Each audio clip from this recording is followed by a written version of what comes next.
तो दगड़ियों, ये है सुबह सुबह केदारनाथ का व्यू। हिमालय में इतनी अच्छी बर्फ पड़ी हुई है और आप देख सकते हो हरे भरे पहाड़। हाय, बहुत ज़्यादा सुंदर लग रहे हैं। और अभी हम लोग दर्शन के लिए नहीं गए हैं, अब सब लोग रेडी हो चुके हैं, तो अब हम लोग जाते हैं। और यहाँ आने वाले जाने वाले लगे हैं, पूरा मतलब सफ़र जारी है। तो ठंडा भी यहाँ बहुत ज़्यादा हो रहा है यार।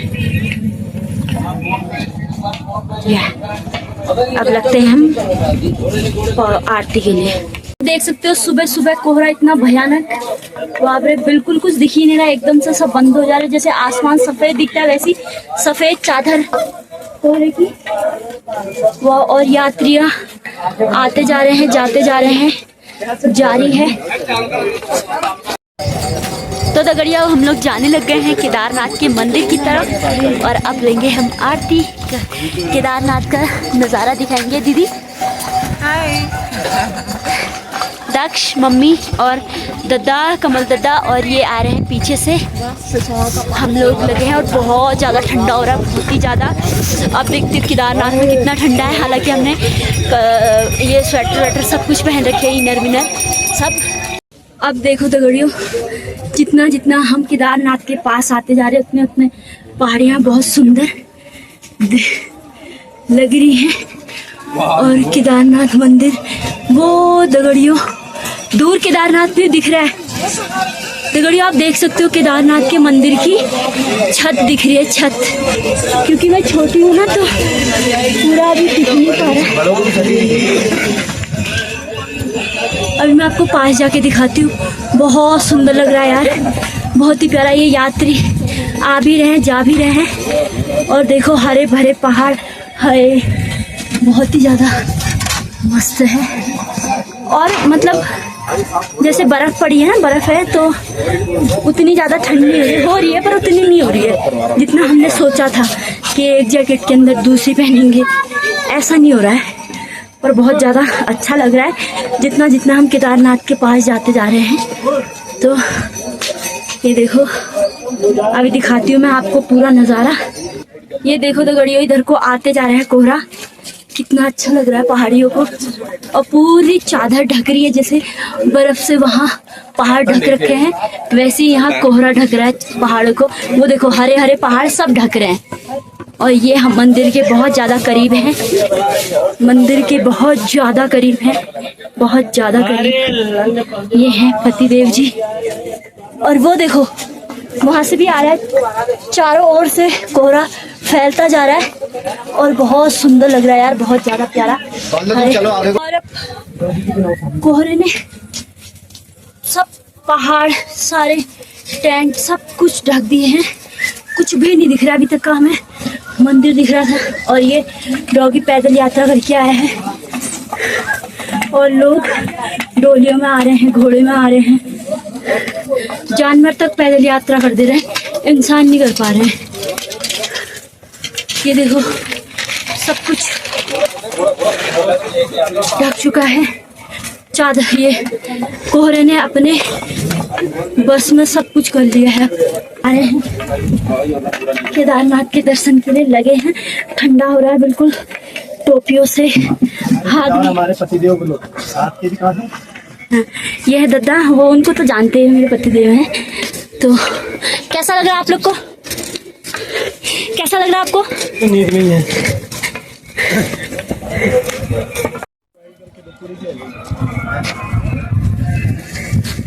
ये यहाँ पे सारे रुकने के लिए टेंट लगे हुए हैं, पहाड़। और आपको घंटियों की आवाज़ सुनाई दे रही होगी, मंदिर में घंटी की आवाज़ चल रही है। ये यात्रियों को ले जाने और लाने के लिए खड़े हो रखे हैं डोलियों में, बास्केट लेके। और वो देखो घूम रहे हैं सब, हटते पत्ते लोग डोलियों में जाते हैं। तो दगड़ियों, ये वो हेलीकॉप्टर है जो अभी क्रैश हुआ था। हालांकि इसमें कोई नुकसान नहीं हुआ था, किसी की डेथ नहीं हुई थी, और पर ये लैंड करते टाइम क्रैश हो गया था। पर ये देखा होगा आपने कुछ टाइम पहले, अभी जो इसके बाद जो हुआ उसमें 7 लोग की डेथ हुई, पर इसमें किसी का नुकसान नहीं हुआ। और ये केदारनाथ के जस्ट बगल में खड़ा है। ये है हेलीपैड और यहाँ से पूरा केदारनाथ के चारों ओर का नज़ारा। ये देखो, ये श्री केदार धाम शाखा। और यहाँ पे भीड़ लाइन लग चुकी है मंदिर में दर्शन के लिए। हम लोग भी टोकन लेते हैं, उसके बाद फिर हम लाइन में लगेंगे। तो दगड़ियों, यहाँ से हमने प्रसाद ले लिया है जय श्री केदारनाथ जी का, और ये है अंकल की शॉप से लिया। तो अब हमारे टोकन आ चुके हैं और हम लोग लाइन में खड़े हैं और हमारा 14,001 नंबर है। इससे पहले इतने लोग दर्शन के लिए खड़े हैं लाइन। तो दगड़ियों, अब केदार घाटी में आने लग गई है धूप, कोहरा थोड़ा थोड़ा हटने लगा है और मौसम खुल रहा है, बहुत अच्छा हो रहा है। और लाइन बहुत लंबी है, बहुत लंबी लाइन में लगे हैं हम लोग, और वो है हिमालय। लोग केदारनाथ जी के दर्शन के लिए लाइन में लगे हैं। कैसा लग रहा है आप लोग को? ऐसा लग रहा है कि हम जन्नत के बहुत करीब है। जन्नत छोड़ो, भगवान के साथ ही बैठे हुए हैं। और वो है हिमालय पर्वत भी दिख रहा है, और यहाँ इतनी लंबी लाइन लगी हुई है। और पीछे मम्मी है, मम्मी के पीछे भी बहुत लंबी लाइन लगी हुई है। और यात्री आ भी रहे हैं, जा भी रहे हैं, मतलब यात्रा जारी है। तो ठंडा इतना ज़्यादा तो नहीं हो रहा है।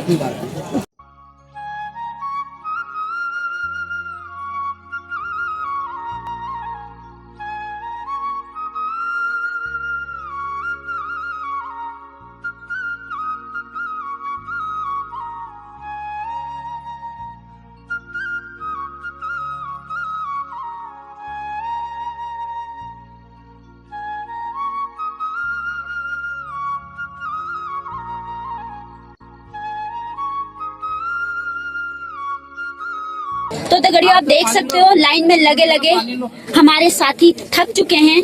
वो है दद्दा, ये है दीदी, और ये है मेरे पति देव जी, आप देख सकते हैं। और ये है हमारी मम्मी भी बहुत थक चुकी हैं। मम्मी, आप कैसा लग रहा है फिर आपको लाइन में लगे? तो हिलाई नहीं ला रहे हैं। अच्छा, चलो आप देखते हैं दगड़ियों, इतनी लंबी लाइन लगी है, थकान तो होनी बनती है। अब दक्ष और दक्ष के मामा जी थक चुके हैं, तो वो लोग बैठ गए हैं इस पत्थर में, और हम लोग लगे हैं लाइन में। यहाँ पे आंटी लोग भजन कीर्तन करते हुए जब तक नंबर आता है तब तक, और यहाँ पे हमारी मम्मी भी उनके साथ साथ उनका सपोर्ट करते हुए।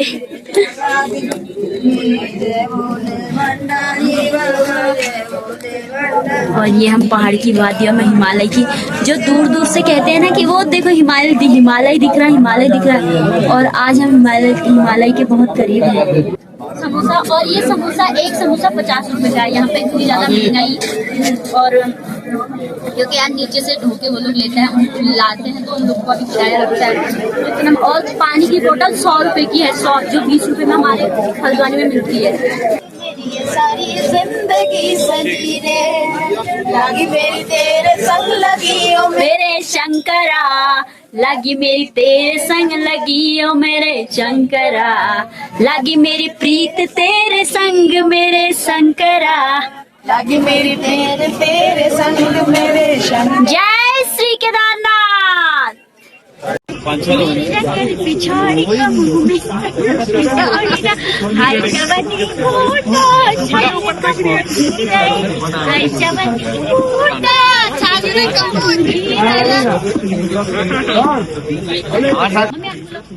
हर हर महादेव। यहाँ पे लाइन बहुत लंबी है और हमें लाइन में लगे हम सोच रहे हैं क्या ही जरूरत है, कभी हम भोलेनाथ के भजन गा रहे हैं, कभी हम अपने पहाड़ी गाने गा दे रहे हैं, कभी कुछ बहुत मज़ा आ रहा है, बहुत ही अच्छा लग रहा है। और पहाड़ की अच्छी वादियाँ, और ये मतलब पहाड़ देख के ऐसा लग रहा है ना, हिमालय देख के ऐसा लग रहा है कि यार मैं कहाँ आ गई। सच बता रही हूँ, मुझे तो ये हो रहा है कि मैं मंदिर के करीब जाऊँगी तो मेरे क्या रिएक्शन होंगे। और अब हम लोग दर्शन के लिए जाने लग गए हैं, मंदिर के बहुत ही ज़्यादा करीब है, बहुत ज़्यादा करीब। तो मुझे मतलब तो यही हो रहा है कि मैं अगर मंदिर के करीब होंगी तो मेरा रिएक्शन क्या होगा। मेरे तो पता नहीं, मतलब क्या बताऊँ, केदारनाथ देखने का इतना सपना था ना, आज वो सपना मेरे पतिदेव ने पूरा करवा दिया मेरा। अब हम जन्नत के काफ़ी करीब हैं दगड़ियों।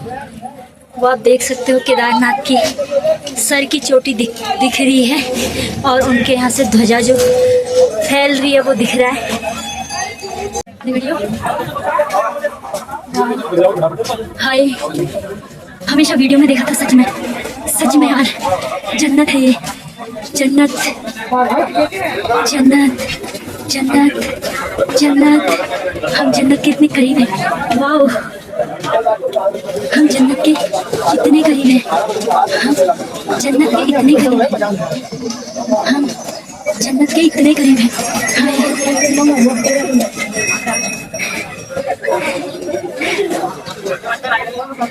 इतनी ज़्यादा भीड़ हो रही है यहाँ पे, आप देख सकते हो। केदारनाथ, केदारनाथ, वाह, हम आ चुके हैं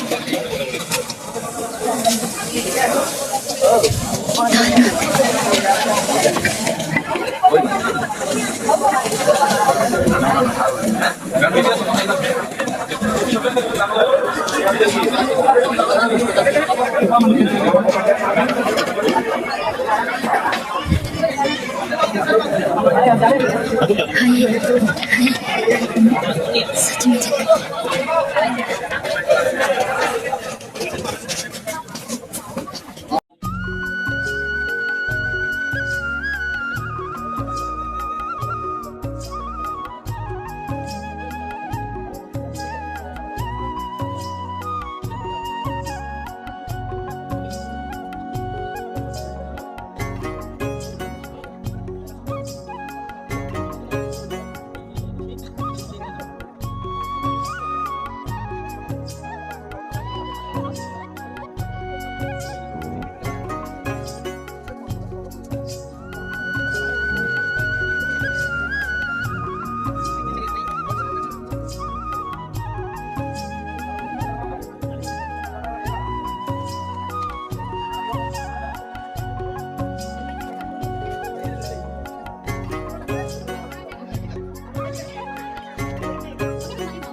तो दगड़ियों, अब मैं आपको केदारनाथ के बारे में बताती हूँ। भगवान शिव को समर्पित केदारनाथ मंदिर उत्तराखंड के रुद्रप्रयाग जिले में है। ये तो आप सबको पता ही होगा, केदारनाथ 12 ज्योतिर्लिंग में से एक है, साथ ही पंच केदार में से भी एक है। शिव पुराण के अनुसार इस मंदिर का निर्माण पांडवों के पौत्र महाराज जन्मेजय जो थे, उन्होंने कराया था। यहाँ स्वयं शिवलिंग है। केदारनाथ को लेकर यह भी कहा जाता है कि मतलब 6 महीने मंदिर बंद होने के बाद भी अगर आसपास के लोग कहते हैं कि यहाँ दीपक तो जलता ही रहता है, पर घंटी की आवाज़ें भी सुनाई देता है। और कहते हैं कि 6 महीने, उन 6 महीनों में देवतागण पूजा करते हैं। 6 महीने मनुष्यों के लिए मंदिर खुलता है और 6 महीने देवताओं के लिए। और दगड़ियों, ये भी कहते हैं कि महाभारत का युद्ध जब खत्म हुआ था तो भातृ हत्या के पाप से मुक्ति पाने के लिए भगवान शिव के पास जा रहे थे, पाप से मुक्ति पाने के लिए। मतलब पांडव उनका आशीर्वाद लेने के लिए जा रहे थे, उनका आशीर्वाद लेना चाहते थे, लेकिन शिव जी उनको अपना दर्शन नहीं दे रहे थे, नहीं देना चाहते थे। भगवान शिव की खोज में पांडव सबसे पहले काशी पहुँचे। उसके बाद वहाँ भगवान काशी में शिव जी छिप गए। उसके बाद फिर वो लोग हिमालय पहुँचे, हिमालय में भी भगवान छिप गए। उसके बाद पांडव पहुँचे केदार, वहाँ भगवान शिव को उन्होंने देख लिया था, पर भगवान शिव ने अपना रूप बैल के रूप में ले लिया था और वो सारे बैलों के बीच में जाकर मिल गए। तो पांडव को शक हुआ कि यही है, तो भीम ने एक पैर अपना एक पहाड़ी में रखा, एक पैर दूसरी पहाड़ी में रखा। तो ऐसा करके उन्होंने सारे बैलों को अपने पैरों के नीचे से जाने दिया, पर शिवजी नहीं गए। तो शिवजी का उन्होंने जो पीठ का हिस्सा था, पीठ का हिस्सा पकड़ा और पीठ का हिस्सा केदार पर जाकर रह गया। तो केदारनाथ में जो गर्भगृह शिवलिंग है वो शिव जी की पीठ है, मतलब कि बैल का जो आकार था, बैल का जो पीठ का आकार था वो केदार की शिवलिंग का आकार बन गया। वो तो उसके बाद जो उनका मुख था वो रह गया वहाँ पशुपतिनाथ में, इसलिए पशुपतिनाथ आज इतना फेमस है। और दगड़ियों कहते हैं 6 महीने तक का जब मंदिर बंद रहता है, जब मतलब जिस टाइम पे मंदिर बंद किया जाता है तो उस टाइम पे जिस तरीके से मंदिर को साफ़ सुथरा छोड़ा जाता है और 6 महीने बाद जब कपाट खुलते हैं तो उतना ही साफ़ सुथरा मिलता है जितना कि उसे छोड़ा गया था कपाट बंद होते टाइम। और एक रहस्य वहाँ का ये भी है कि केदारनाथ मंदिर का जो संबंध है वो ज़्यादा से ज़्यादा महाभारत काल से है, क्योंकि पांडवों ने भगवान शिव से पापों से मुक्ति पाने के लिए प्रार्थना की थी। उन्होंने बहुत जगह ढूंढा था, हिमालय में ढूंढा था और काशी में ढूंढा था, सब जगह छिप गए थे, लेकिन केदार घाटी में आकर फाइनली उन लोग को यहाँ पे भगवान शिव की पहचान हो ही गई, जबकि उन्होंने बैल का रूप भी ले लिया था। तो बैल के रूप में भी उन्होंने पहचान लिया था और उनकी इस भक्ति से प्रसन्न होकर भगवान शिव ने असली में अपना रूप दिखाया कि हाँ मैं भगवान शिव ही हूँ। और उनसे प्रसन्न होने के बाद पांडवों से फिर उन्होंने अपना यहाँ पे वो किया, पीठ का जो हिस्सा था वो हिस्सा पकड़ लिया था, तो उसी हिस्से में उनका ये गर्भगृह शिवलिंग बना। तो दगड़ियों ये वो कुंड है जहाँ पर भोलेनाथ की शिवलिंग का जल आता है। तो यहाँ पर पहले बाबा जी को हमें दक्षिणा देनी पड़ती है, उसके बाद हमें यहाँ उनका जल मिलता है, उस शिवलिंग का जल मिलता है। इसको पीने से लोगों के रोग वोग सब कष्ट वष्ट सब दूर होते हैं। और दगड़ियों कहते हैं 16 जून 2013 को जो आपदा आई थी, इसी पत्थर ने मंदिर को कोई नुकसान होने से बचाया। इस मंदिर को आज भीमशिला नाम से जानते हैं। इन मंदिर को बचाने के बाद इसे भीमशिला का नाम दिया गया और इसे आज केदारनाथ का रक्षक माना जाता है। मतलब केदारनाथ की इसने रक्षा करी थी। केदारनाथ के अंदर जो बहाव आ रहा था उसको इस पत्थर ने बचाया था। तो आज इस पत्थर को केदारनाथ का रक्षक माना जाता है और इसे पूजा जाता है और इसका नाम तब से भीमशिला पड़ गया। और क्योंकि भीमशिला इसीलिए पड़ा, कहते हैं वहाँ पे पांडवों का वास था, तो पांडवों में से भीम ने मंदिर की रक्षा करी। तो दगड़ियों हमने पूजा पाठ कर लिया है और मंदिर के अच्छे से हमने दर्शन कर लिए हैं। और यहाँ पे अब देखो, यहाँ पे मंदिर के पास में ही यहाँ पे दुकानें लगी हैं, तो थोड़ा सा हम लोग ऐसे ही देखते हुए जा रहे थे। ये है मेरे प्यारे प्यारे दद्दा। अब इनके लिए चाहिए हमें लड़की, जल्दी जल्दी भोलेनाथ इनके लिए प्यारी प्यारी लड़की। और बता रही हूँ इतने प्यारे हैं कि मैंने इस दुनिया में इनसे जैसा प्यारा कोई देखा ही नहीं है। तो दगड़ियों हमने मंदिर के दर्शन अच्छे से कर लिए हैं। अब हम लोग जाने लग गए हैं घर को, क्योंकि मौसम भी ख़राब हो रहा है। और ये है भैरव मंदिर जो कि केदारनाथ के पीछे साइड से जाता है। और आपको मैं एक चीज़ और बता दूं, केदारनाथ मंदिर के पास ही 500 मीटर के पास में रेतस नाम का एक कुंड है। ये है वो कुंड। और इस कुंड में अगर आप दिल से सच्चे मन से महादेव का नाम लो, हर हर महादेव और ओम नमः शिवाय बोलो, तो इसमें बुलबुले उठते हैं। और मैंने मिनी व्लॉग में भी डाला था और बोलते हुए अच्छे से बुलबुले भी उठे थे। तो इसमें भी मैंने व्लॉग में पूरे व्लॉग में भी बना रखा है।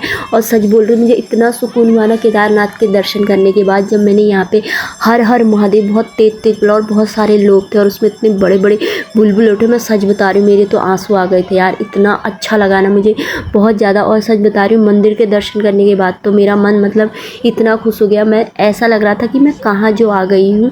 मैं सच ही नहीं हो रहा था कि मैं सच में केदारनाथ मंदिर के पास हूँ। बहुत ज़्यादा सुकून मिल रहा था। तो आप लोग भी आना, अगर आप लोग केदारनाथ के दर्शन के लिए आओ तो इस कुंड में, रेतस कुंड में ज़रूर आना। और यहाँ पर एक बार अपने सच्चे मन से बोल के देखना कि सच, यहाँ से आपको पता चलेगा कि आप भोलेनाथ को कितना मानते हैं।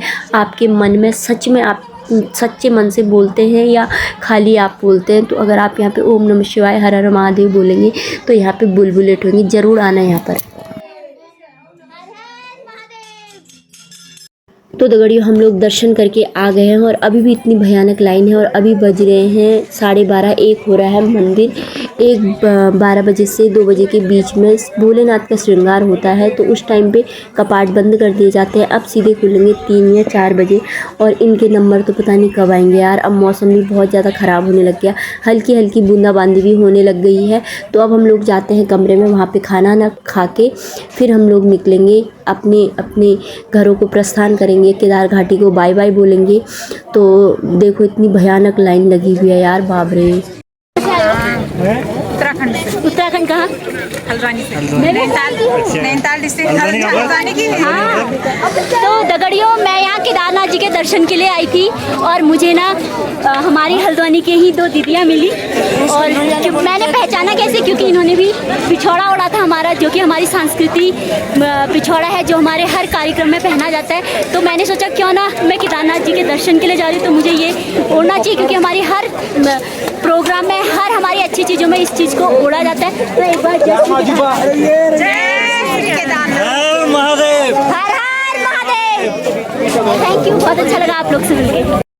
तो दगड़ियों हम लोग केदारनाथ जी के दर्शन करके आ गए हैं और फिलहाल अभी हम केदार घाटी में ही हैं और अब हम लोग जा रहे हैं दर्शन करके अपने रूम की साइड, वहाँ से फिर घर के लिए करेंगे प्रस्थान। तो ये हैं दद्दा और दीदी, दक्षु, मम्मी और कमल दद्दा पीछे हैं, वो हैं पतिदेव जी और ये रही मैं। और रास्ते का भी मैं आपको दिखाते रहूँगी, बने रहना ब्लॉग में। बहुत अच्छा लगा केदारनाथ जी के, बहुत ज़्यादा मन था कि हम केदारनाथ जी के पास आए और आज दर्शन करें। मन को बहुत ज़्यादा सुकून मिला, बहुत ज़्यादा अच्छा लगा, बहुत अच्छा। मैं बता नहीं सकती हूँ, मतलब मैं अपनी भावनाओं को कैसे व्यतीत करूँ, मैं अपनी भावनाओं को कैसे व्यतीत करूँ कि मुझे केदारनाथ जी के पास जाकर जो सुकून मिला, सच में बहुत सुकून मिला, बहुत ज़्यादा, बहुत सुकून मिला, सच कह रही हूँ। आप लोग भी आना दर्शन करने। और मंदिर में आते ही ना, मंदिर में कदम रखते ही एक पॉजिटिव फीलिंग आती है, सच बता रही हूँ। बहुत अच्छा लगा, बहुत अच्छा, मैं बता नहीं सकती हूँ आप लोग को। तो हम लोग रूम में पहुंच गए और यहाँ पे इन्होंने बना दी है मैगी और हमने रोटी, पराठे और सब्जी ऑर्डर करी है, अभी आएगा। उसके बाद हम खाना खाएंगे, फिर जाएंगे हम घर को। तो अब यहाँ पर मैगी भी बन चुकी है और जो हमने बाहर से रोटी, सब्ज़ी और पराठे ऑर्डर किए थे वो आ चुके हैं। और अब हम लोग खाना वाना खाते हैं। खाना वाना खाने के बाद फिर हम लोग करेंगे घर को प्रस्थान, क्योंकि अब मौसम भी बहुत ज़्यादा ख़राब होने लग गया है। तो टाइम से हम लोग यहाँ से निकलेंगे ताकि नीचे जाके ज़्यादा बारिश ना हो रास्ते में। तो अब देखते हैं नीचे नीचे जाते जाते मतलब कैसा होता है मौसम। आपको रास्ते का मैं सब कुछ दिखाऊँगी, अब होप कि बारिश ना हो रास्ते में। तो दगड़ियों हम खाना खा लेते हैं, उसके बाद निकलेंगे घर को।